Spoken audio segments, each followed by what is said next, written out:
Hello నమస్తే, నేను మీ Suresh. Welcome to PSB media. ఆంధ్రప్రదేశ్లో ప్రధాన రాజకీయ పార్టీలైన YSR Congress party, Telugu Desam party, ఈ రెండు పార్టీలు కూడా తాము అధికారంలో ఉంటే ఒకలా, ప్రతిపక్షంలో ఉంటే మరొకలా మాట్లాడుతూ ఉంటారు. ఏంటంటే అది అధికారంలో ఉంటేనేమో ప్రతిపక్షాన్ని అణిచివేయాలని అధికార పక్షం చూస్తుంది. ప్రతిపక్షంలో ఉంటేనేమో ప్రజల తరపున మా వాయిస్ వినిపించకుండా మమ్మల్ని మా గొంతు నొక్కేస్తున్నారు, మా పార్టీ కార్యక్రమాలు చేయకుండా అడ్డుపడుతున్నారు, ప్రజల తరపున మేము ఏదైనా ధర్నాల్లో పాల్గొనడానికి వెళుతుంటే ప్రజా గొంతుకై మేము ప్రశ్నిస్తుంటే హౌస్ అరెస్టులు చేస్తూ వారి తరపున పోరాడకుండా చేస్తున్నారంటూ మాట్లాడుతూ ఉంటారు.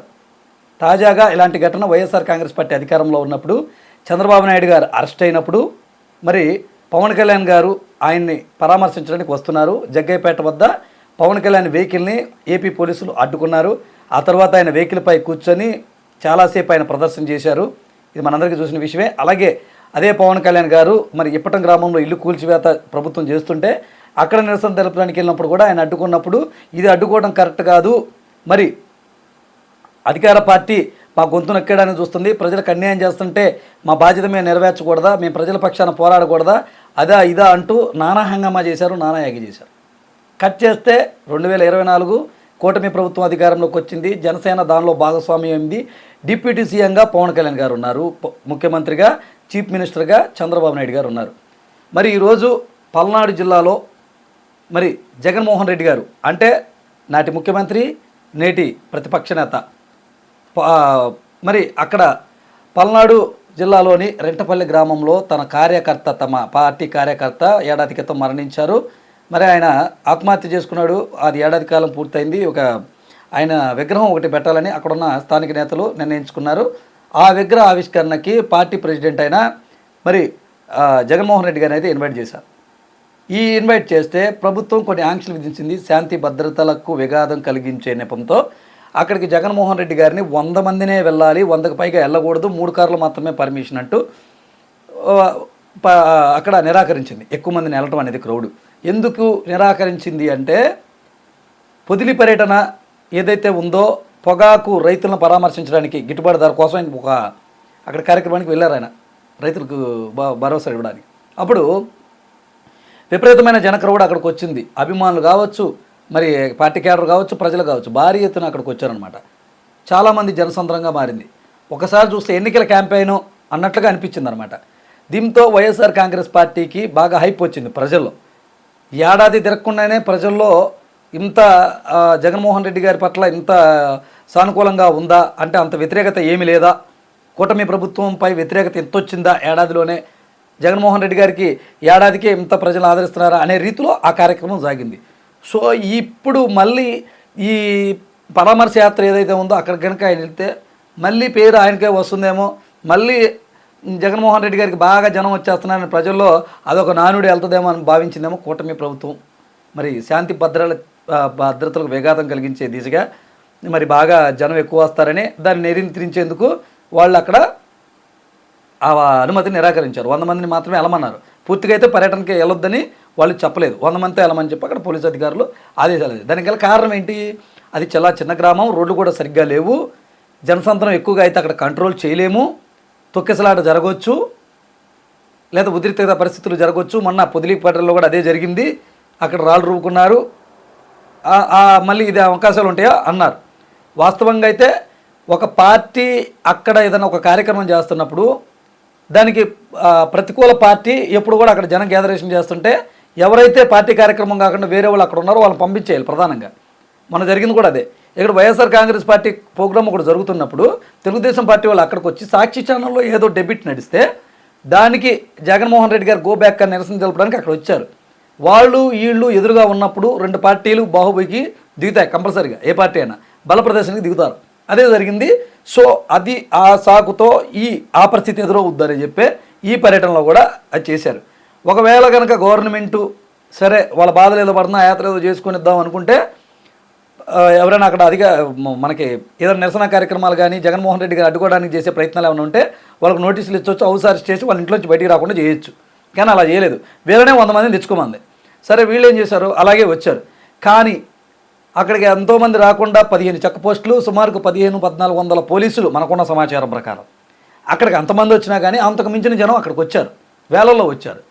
మొన్న పొదిలి పర్యటనకు మించి జనం అక్కడికి వచ్చారు. వాహనాలు కూడా కాదు, నడుచుకుంటూ ఆ బారిగేట్లు దాటుకుంటూ వెళ్ళిపోయారు. వాహనాలు అనుమతించట్లేదని దారిబాట పట్టారు. ప్రజలు చాలా వరకు, కేడర్ చాలా వరకు అక్కడ గ్యాదర్ అయింది. మళ్ళీ ఒక ఎన్నికల క్యాంపెయిన్ లాగా అక్కడ ఉంది. హైవే నుంచి ఈ రెంటపల్లి గ్రామం అనే దానికి వెళ్ళడానికి 40 కిలోమీటర్లు ఉంటే ఈ 40 కిలోమీటర్ల దూరం 8 గంటలు తాగిందనమాట. అడుగడుగున అపూర్వ ఘనస్వాగతం పలికారు. భారీ గేట్లు నెట్టుకుంటూ ప్రజలు వెళ్ళిపోతున్నారు, ఫుల్ క్రౌడ్. అయితే ఒక చిన్న ఘటన కూడా జరిగింది. జగన్మోహన్ రెడ్డి గారి కాన్వేలో ఏదో ఒక వెహికల్ ఒక వృద్ధుడిని ఢీ కొడితే అక్కడ చనిపోయాడని చెప్పేసి తెలుగుదేశం పార్టీ అనుకూల మీడియాలో కొన్ని వార్తలు అయితే వచ్చాయి. అయితే అది నిజమా కాదా అనేది అక్కడ పోలీస్ అధికారులు ఏం చెప్తున్నారంటే మామూలు వెహికల్స్ ఢీ కొట్టి అని చెప్తున్నట్టుగా మనకు తెలుస్తోంది. సో మొత్తానికి ఈ పర్యటన అయితే చాలా బాగా సక్సెస్ఫుల్గా జరిగింది. ఆ కార్యక్రమానికి జగన్మోహన్ రెడ్డి గారు హాజరయ్యారు. అసలు ఎలా ఉందంటే వెహికల్ కనీసం ముందుకు వెళ్ళే పరిస్థితి కూడా లేదు. అడుగడుగున పూల వర్షాలు. ఇలా ఒక సంవత్సర కాలంలోనే జగన్మోహన్ రెడ్డి గారికి ఇంత జనం వస్తున్నారంటే అరే ఈ జనం ఏంట్రా బాబు అని న్యూట్రల్ పీపుల్ కూడా అనుకుంటున్నారు. వాస్తవంగా అయితే జగన్కి తగిలిన దెబ్బ అంటే 11 సీట్లు, చాలా చాలా. ప్రతిపక్షం కూడా లేదంటున్నారు, వాళ్ళకి ఎమ్మెల్యే అంటున్నారు, పులివెందుల ఎమ్మెల్యే అంటున్నారు. అది కూటమి ప్రభుత్వం ఏది విమర్శించాలన్నా పులివెందుల ఎమ్మెల్యే అంటున్నారు, ప్రతిపక్ష హోదా ఇవ్వమంటున్నారు. అసలు ఆ క్రౌడ్ చూసిన తర్వాత చాలామందికి అనిపించిందంటే ఆల్టర్నేట్గా ఇక్కడ ఏదీ లేదు. పార్టీ 11 సీట్లు వచ్చినా, 5 సీట్లు వచ్చినా, 6 సీట్లు వచ్చినా వైఎస్ఆర్ కాంగ్రెస్ పార్టీ ఉంది, 40% ఓటు పర్సెంట్తో ఉంది. అరే ప్రతిపక్ష హోదా వాళ్ళు ఇచ్చేది ఏంటి, ఇంతమంది జనం వస్తున్నారు, ఇక జగనే గారు ప్రతిపక్ష నాయకుడు అన్నట్టుగా ఉంది. అంటే కూటమి నేతలో ప్రతిపక్షం కాదంటే సరిపోదు, వాళ్ళు హేళన చేస్తే సరిపోదు. ఎందుకంటే ఇక్కడ ఒక జర్నలిస్టులుగా మేము మాట్లాడేది ఎందుకంటే అసలు ఈ ప్లాట్ఫామ్ ద్వారా ఎందుకు చెప్తున్నామంటే మన రాష్ట్రంలో ఎక్కువగా కూటమి ప్రభుత్వానికే మీడియా అనుకూలంగా ఉంది. జగన్మోహన్ రెడ్డి గారు ఏది చేసినా ఉదయం నుంచి సాయంత్రం దాకా అది చెడనే చెప్పేవాళ్ళు అధికారంలో ఉన్నప్పుడు. ఆయన కొన్ని చేసాడు, ఆయన చేసిన కొన్ని పనులు కూడా ఉన్నాయి, ఏ మాట కామాట మనం మాట్లాడుకోవాలి. ఎందుకంటే ఒక పార్టీకి మేము సపోర్ట్ కాదు, మరొక పార్టీకి వ్యతిరేకం కాదు. ఆయన చేసిన కొన్ని పనులు ఉన్నాయి, మనం వేరే టాపిక్లో మనం మాట్లాడుకుందాం. ఏదేమైనా వాళ్ళు చేసిన పని కన్నా కూడా వీళ్ళు ఈ నిర్బంధించాలి, ఏదైతే ఈ జగన్మోహన్ రెడ్డి గారికి ఈ పేరు వస్తుంది వీళ్ళని అడ్డుకోవాలి అని ఈ శాంతి భద్రతకు విఘాతం కల్పించే అనే ఒక కారణంతో ఈ కూటమి ప్రభుత్వం అడ్డుకోవాలనుకున్నారు. అంతకంత కార్యకర్తల్లో ఉత్తేజం పెరిగిపోయింది.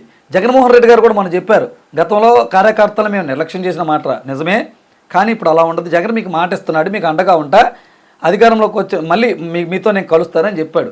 అప్పుడు మళ్ళీ యాక్టివ్ అయ్యారు. అందులో తమ నాయకుడిని ఇలా నిర్బంధించి రాకుండా చేయటం ఇలా అనేది వాళ్ళు ప్రెస్టేజ్ తీసుకున్నారు.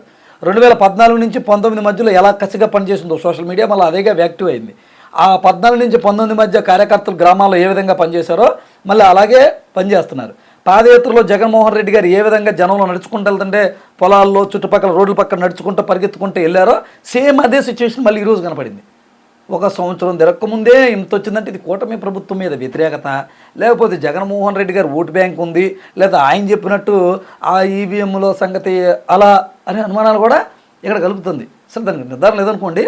సో ఏదేమైనా కూటమి ప్రభుత్వం అనవసరంగా ఆంక్షలు పెట్టింది. ఆంక్షలు పెట్టకపోతే ఆయన ఎవరు పట్టించుకునే వాళ్ళు కాదు, క్యాడర్ కూడా ఇష్యూ అయ్యేది కాదు. ముందు ఈ ఏదైతే కూటమి ప్రభుత్వానికి అనుకూలంగా ఉన్న మీడియా ఉందో జగన్ గారు అక్కడికి వెళ్ళకూడదు పదే అటు బాగా ఉన్న అరే అది అక్కడ జరిగిపోతుంది, మొత్తానికి మన నాయకుడు ఎవడో ఆపేస్తున్నాడు, మనం వెళ్ళాల్సిందే కంపల్సరిగా అనుకొని అందరూ కూడా స్వచ్ఛందంగా వచ్చారు. అదే కనుక జగన్మోహన్ రెడ్డి గారిని కనుక అధికారంలో ఉన్నప్పుడు అప్పుడు ప్రతిపక్షంగా ఉన్నటువంటి ఇప్పుడు తెలుగుదేశం పార్టీ జనసేన నేతలు ఏమనేవాళ్ళు గ్రీన్ మ్యాట్లు వేశారు, ఆ గ్రీన్ మ్యాట్లతో గ్రాఫిక్స్లో జనాన్ని తీసుకొచ్చి పెడతారు, జగన్ గారికి ఏం జనం రావట్లేదు అన్నారు. కానీ ఇప్పుడు అలా అనే పరిస్థితి కూడా లేదు, గ్రీన్ మ్యాట్ వేయడానికి అవకాశం లేదు కదా. జరుగుతున్నటువంటి కార్యక్రమం, అది రన్నింగ్లో ఉన్నటువంటి కార్యక్రమం, నడుస్తున్న పాదయాత్ర లాంటిది. ఆ జనం అంతా ఎక్కడి నుంచి వచ్చారు, డబ్బులు ఇచ్చి తీసుకొచ్చారా, బిర్యానీ ప్యాకెట్ ఇచ్చి తీసుకొచ్చారా, పెరుగు ప్యాకెట్ ఇచ్చి తీసుకొచ్చారా అంటే అదేదీ లేదు. స్వయంగా వాళ్ళ బళ్ళలో వాళ్ళే ఆయిల్ కొట్టించుకొని వచ్చారో, ఆ బళ్ళు ఏదైతే వెహికల్స్ నిలిపేశారో అక్కడి నుంచి వాళ్ళు పాదయాత్రగా వెళ్ళారనమాట. ఒకవేళ డబ్బులు ఇచ్చి తీసుకొని ఉంటే ఈ పారి సోషల్ మీడియాలో వైరల్ అయిపోయాయి ఆ వీడియోలు. ఎందుకంటే గ్రామాల్లో ఈ ఊరికినే వీడియోలు బయటకు వచ్చేస్తాయి, కానీ ఇక్కడ రాలేదు. అంటే ఆ జనం మట్టికి సూపర్గా అరే ఏం జనం రా బాబు అని న్యూట్రల్గా ఉన్నటువంటి పీపుల్ ఆ మాట అంటున్నారు. జగన్ ఇంత తొందరగా కోలుకుంటాడని మేము అనుకోలేదు. పల్నాడు మొత్తం కూడా ఊహించని రీతిలో జనాలు వచ్చారనమాట. మరి ముందు ముందు ఆయన ఏదన్నా ప్రజా సమస్యల మీద పిలుపునిస్తే ఇంకెలా ఉంటుందో. ఏడాది కాలం నుంచి వీళ్ళు జగన్మోహన్ రెడ్డి గారి భజనే సరిపోయింది. జగన్మోహన్ రెడ్డి గారు అవినీతి బయటికి తీయటమే సరిపోయింది. ఆ అవినీతి చేశాడంటూ, ఈ అవినీతి చేశాడు, లెక్కర్ స్కామ్ అంటూ మొత్తం ఇలాగే జరిపించుకొచ్చారు. కొన్ని పనులు చేశారు. పెన్షన్లు పెంచారు. నిన్నగాక మొన్న మోడీ వేశారు, అది కూడా 15,000 అని అప్పుడు వాళ్ళని విమర్శించారు. ఇప్పుడు వీళ్ళు కూడా ఆ 13,000 వేశారు, ఆ 15,000 కోత పెట్టి. ప్రభుత్వ కాలేజ్ స్కూల్లో చదివే వాళ్ళకంటే టాయిలెట్ మెయింటెనెన్స్ ఉంటాయి. మరి ప్రైవేట్ పాఠశాలలో చదివే వాళ్ళకి ఏ మెయింటెనెన్స్ ఉంటాయి అనేది కూడా ప్రశ్నలు లేవనెత్తున్నాయి. సరే, ఇక అది వేరే టాపిక్ అనుకోండి. ఏదేమైనా మరి పవన్ కళ్యాణ్ గారు ఆ రోజు గొంతు చించుకొని మరి అడిగారనే చెప్పొచ్చు. గొంతు చించుకొని అడిగారు, ప్రతిపక్షంగా మేము మాట్లాడలేదా, మా వాయిస్ ఎందుకు నొక్కేస్తున్నారు జగన్మోహన్ రెడ్డి గారు, మీరు ఇంత నిరంకుశత పాలన మేము ఎక్కడ చూడాల, మాకు ఎట్లా గుర్తొస్తున్నారు, నువ్వు ఒక సైకోవి, ఇట్లా మాట్లాడారు అనేక మంది. కానీ మరి మీరు చేసింది ఏంటి? పవన్ కళ్యాణ్ గారు మీరు ప్రశ్నించడానికి పార్టీ పెట్టారు కదా. ఆ ప్రతిపక్ష నాయకుడు ఏదో చేసుకుంటున్నా ఇలా కార్యక్రమాన్ని వదిలేస్తే కేడర్ కూడా అక్కడికి అంత అలర్ట్ వెళ్ళేవాళ్ళు కాదు. ఎందుకంటే పార్టీ కార్యక్రమం కాబట్టి ఆ చుట్టుపక్కల ఉన్న వాళ్ళు ఆ నియోజకవర్గం వాళ్ళే వచ్చి ఉంటారు. మా అయితే పక్క నియోజకవర్గం 2 నియోజకవర్గాలు వచ్చి ఉండేవాళ్ళు. కానీ ఇప్పుడు ఆ పల్నాడు ఏరియా మొత్తం, ఆ జిల్లా మొత్తం కూడా అక్కడికి ఇన్ఫ్లుయెన్స్ అయ్యి అక్కడికి వచ్చారు. పక్క జిల్లాల నుంచి కూడా ధరలు వచ్చారు. సో ఏదేమైనా కూటమి ప్రభుత్వం అనవసరంగా ఇప్పుడు అక్కడ ఆ సెక్షన్లో ఈ సెక్షన్లో పెట్టి శాంతి భద్రతల పేరిట ఆంక్షలు విధించి అనవసరంగా నువ్వులు పాలైంది అనేది ఒక హైప్ అనేది అక్కడ క్రియేట్ అయింది.